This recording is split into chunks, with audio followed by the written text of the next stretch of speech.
தேவனே, என் விண்ணப்பத்தில் என் சத்தத்தை கேட்டருளும். சத்துருவால் வரும் பயத்தை நீக்கி என் பிராணனை காத்தருளும். சங்கீதம் 64:1. துன்மார்க்கர் செய்யும் இரகசிய ஆலோசனைக்கும் அக்கிரமக்காரருடைய கலகத்துக்கும் என்னை விலக்கி மறைத்தருளும். சங்கீதம் 64:2. அவர்கள் தங்கள் நாவை பட்டயத்தைப் போல் கூர்மையாக்கி. சங்கீதம் 64:3. மறைவுகளில் உத்தமன் மேல் எய்யும் பொருட்டு கசப்பான வார்த்தைகளாகி தங்கள் அம்புகளை நாணேற்றுகிறார்கள். சற்றும் பயமின்றி சடிதியில் அவன் மேல் எய்கிறார்கள். சங்கீதம் 64:4.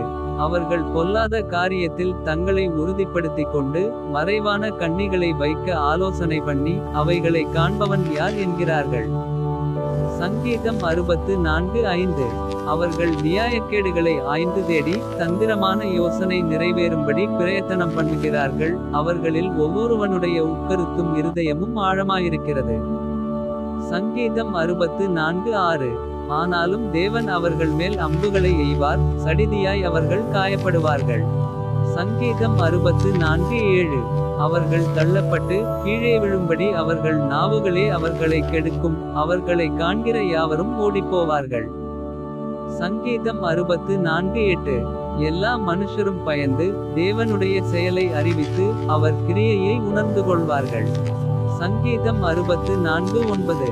நீதிமான் கர்த்தருக்குள் மகிழ்ந்து அவரை நம்புவான். செம்மையான இருதயமுள்ளவர்கள் யாவரும் மேன்மை பாராட்டுவார்கள். சங்கீதம் 64:10.